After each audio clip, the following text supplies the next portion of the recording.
सभी को राम राम, बड़ों को प्रणाम। श्रीमद् भागवत कथा का दूसरा अध्याय का पाठ लेकर के आई। बहुत ही सुंदर कथा है, सभी ध्यान से सुनेंगे। भक्ति का दुख दूर करने के लिए नारद जी का उद्योग। नारद जी ने कहा, बाले तुम व्यर्थ की क्यों चिंता करते हो, क्यों चिंता में बैठे हो। श्री कृष्ण के चरणों का ध्यान करो, वे सबके दुख दूर करते हैं और वो उनके चरणों का ध्यान करने से सारा दुख दूर हो जाता है। जिन्होंने कौरवों के अत्याचार से द्रौपदी की रक्षा की और गोप सुंदरियों को सनाथ किया, फिर तुम तो भक्ति हो और सदा उन्हें प्राणों से भी प्यारे हो। तुम्हारे बुलाने पर तो भगवान नीचों के घर में भी चले जाते हैं। सत्य, त्रेता और द्वापर, इन तीन युगों में ज्ञान और वैराग्य मुक्ति के साधन थे, किंतु कलयुग में तो केवल भक्ति ही ब्रह्मा सायुज्य मोक्ष की प्राप्ति करवाने वाली होती है। ये सोचकर ही परमानंद भगवान ज्ञान स्वरूप श्री हरि ने अपने सत स्वरूप तुम्हें रचा है। तुम साक्षात श्री कृष्ण की प्रिया और परम सुंदरी हो। एक बार जब तुमने हाथ जोड़कर पूछा था कि भगवान मैं क्या करूं, तब भगवान ने तुम्हें यही आज्ञा दी थी कि मेरे भक्तों का तुम पोषण करो, पालन करो। तुमने भगवान की वह आज्ञा स्वीकार कर ली, इससे तुम पर श्री हरि बहुत प्रसन्न हुए और तुम्हारी सेवा करने के लिए मुक्ति को तुम्हें दासी के रूप में दे दिया। मुक्ति को तुम्हें दासी के रूप में दे दिया। इन ज्ञान वैराग्य के पुत्रों को रूप में तुम अपने साक्षात स्वरूप वैकुंठ धाम में ही भक्तों के लिए पोषण करते हो। भूलोक में तुमने उनकी पुष्टि के लिए केवल छाया रूप धारण कर रखा है। तब तुम मुक्ति, ज्ञान और वैराग्य के साथ लिए पृथ्वी तल पर आए और सत्युग में द्वापर पर्यंत बड़े आनंद से रही। कलयुग में तुम्हारी दासी मुक्ति पाखंड रूप रोग से पीड़ित होकर क्षीण होने लगी थी, इसलिए वह तुरंत ही तुम्हारी आज्ञा से वैकुंठ को चली गई। इस लोक में तुम्हारे स्मरण करने से वह आती है, फिर चली जाती है, किंतु इन ज्ञान वैराग्य के तुमने पुत्र मानकर अपने पास ही इनको रखा है। फिर भी कलयुग में इनकी उपेक्षा होने के कारण तुम्हारे ये पुत्र उदासीन और वृद्ध हो गए हैं। फिर भी तुम चिंता न करो, मैं इनके नव जीवन का उपाय जरूर करूंगा, सोचता हूँ। कली के समान कोई युग नहीं है। इस युग में तुम्हें घर घर में प्रत्येक पुरुष के हृदय में स्थापित कर दूंगा। भगवान ने इतना सुंदर वाक्य कहा है। देखो, अन्य सब धर्मों को दबाकर और भक्ति विषयक महोत्सवों के आगे रखकर यदि मैंने लोक में तुम्हारा प्रचार न किया तो मैं श्री हरि का दास नहीं हूं, ऐसा नारद जी ने कहा। इस कलयुग में जो जीव तुमसे युक्त होंगे वे पापी होने पर भी बेखट के भगवान श्री कृष्ण अभय धाम को प्राप्त होंगे। जिनके हृदय में निरंतर प्रेम रूपिणी भक्ति निवास करती है, वे शुद्धांतकरण पुरुष स्वप्न में यमराज को नहीं देखते हैं। उन्हें भूत, प्रेत, पिशाच, राक्षस, दैत्य आदि स्पर्श करने में समर्थ नहीं हो सकते हैं। भक्ति तो साक्षात श्री कृष्ण सामने उपस्थित हो जाते हैं। जो लोग भक्ति से द्रोह करते हैं, वह तीनों लोक में दुख ही दुख पाते हैं। पूर्व काल में भक्त का तिरस्कार करने वाले दुर्वासा ऋषि को बड़ा कष्ट उठाना पड़ा था। बस व्रत, तीर्थ, योग, यज्ञ, ज्ञान, चर्चा आदि बहुत से साधनों की कोई आवश्यकता नहीं है। एकमात्र भक्ति ही मुक्ति देने वाली होती है। इस कलयुग में एकमात्र भक्ति ही सबको मुक्ति देने वाली होती है। सूत जी कहते हैं, इस प्रकार नारद जी के निर्णय किए हुए अपने महात्म्यों को सुनकर भक्ति के सारे अंग पुष्ट हो गए और वे उनसे कहने लगे। भक्ति ने कहा, नारद जी आप धन्य हैं, आपकी मुझ में निश्चल प्रीति है। मैं सदा आपके हृदय में रहूंगी और कभी आपको छोड़कर नहीं जाऊंगी। साधो, आप बड़े कृपालु हैं। आपने क्षण भर में ही मेरा दुख दूर कर दिया, किंतु अभी मेरे पुत्रों में चेतना नहीं आई। आप इन्हें शीघ्र सचेत कर दीजिए, जगा दीजिए। सूत जी कहते हैं, भक्ति के ये वचन सुनकर नारद जी की बड़ी करुणा आई और वे उन्हें हाथ से हिला डुलाकर जगाने लगे। फिर उनके कानों के पास मुंह लगाकर जोर से कहा, ओ ज्ञान जल्दी जग पढ़ो, ओ वैराग्य जल्दी जाग पढ़ो। फिर उन्होंने वेद ध्वनि, वेदांत घोष और बार बार गीता पाठ करके उन्हें जगा दिया। इससे वे जैसे तैसे बहुत जोर लगाकर उठे, किंतु आलस्य के कारण वे दोनों जम्भाई लेते हुए रहे। नेत्र उघाड़ कर देख भी नहीं सके। उनके बाल बगुलों की तरह सफेद हो गए थे। उनके अंग प्राय सूखे काट के समान निस्तेज और कठोर हो गए थे। इस प्रकार भूख प्यास के मारे अत्यंत दुर्बल होने के कारण उन्हें फिर सोते देखा नारद जी बड़ी चिंता हुई। वो सोचने लगे, अब मुझे क्या करना चाहिए। इनकी ये नींद और इससे भी बढ़कर उनकी वृद्धावस्था कैसे दूर हो।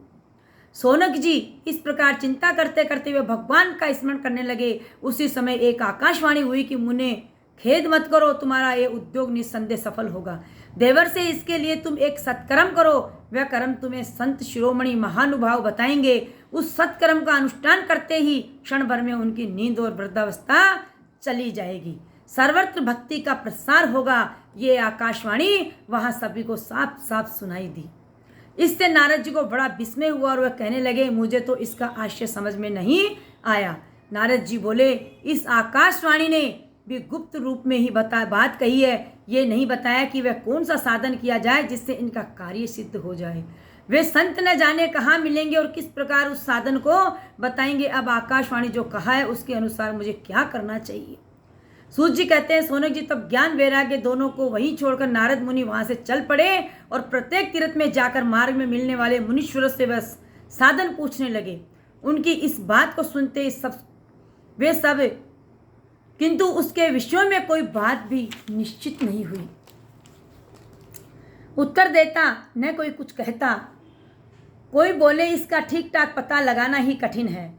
कोई सुनकर चुप रह गए तो कोई अपनी अवज्ञा होने के भय से बात को टाल टूल कर खिसक गए।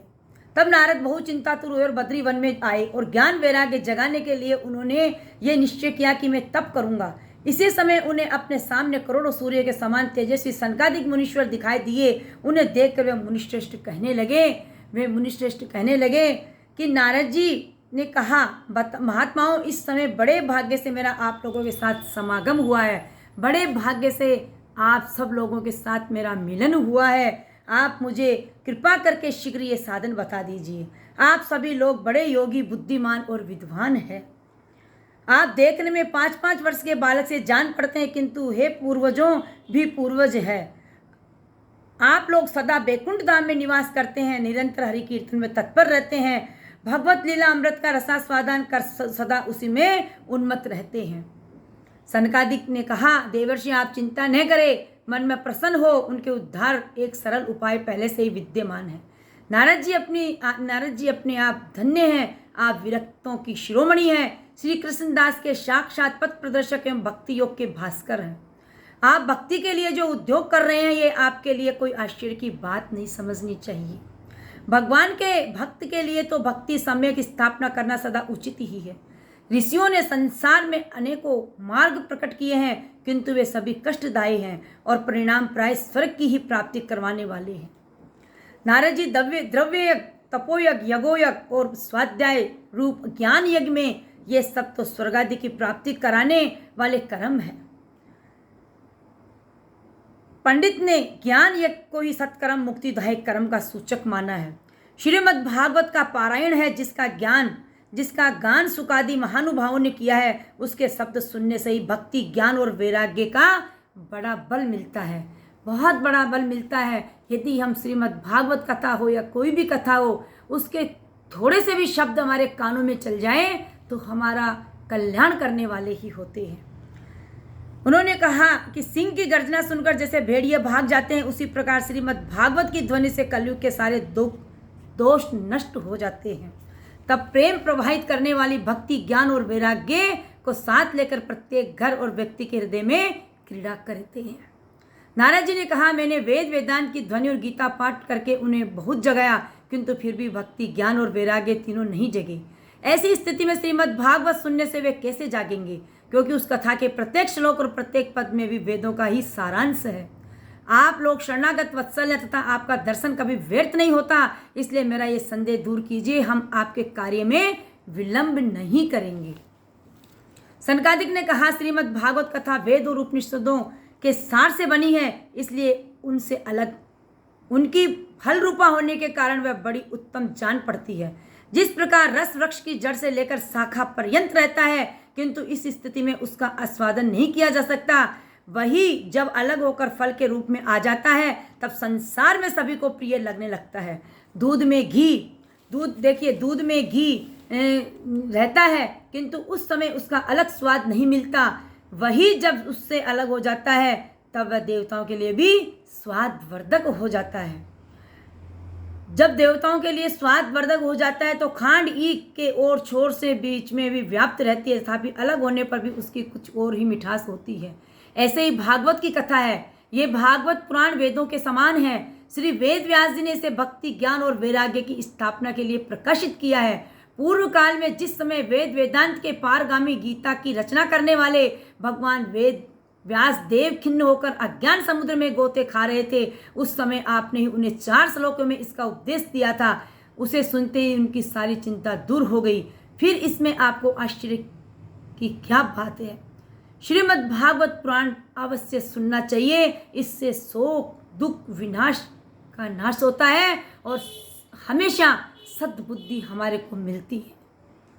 नारद जी ने कहा, महानुभावों, आपका दर्शन जीव के संपूर्ण पापों को तत्काल नष्ट कर देता है और जो संसार दुख रूप दावानल से तपे हुए हैं उन पर शीघ्र ही शांति की वर्षा होती है।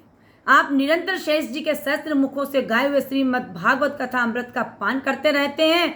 मैं प्रेम लक्षणा भक्ति का प्रकाश करने के उद्देश्य से आपकी शरण लेता हूँ। जब अनेकों जन्मों के संचित पुण्य पुंज का उदय होने से मनुष्य को सत्संग मिलता है, तब वह उसके अज्ञान जनित मोह और मदरूप अंधकार का नाश करके विवेक उदय होता है। ये श्रीमद् भागवत का दूसरा अध्याय इतना सुंदर भगवान ने बताया है।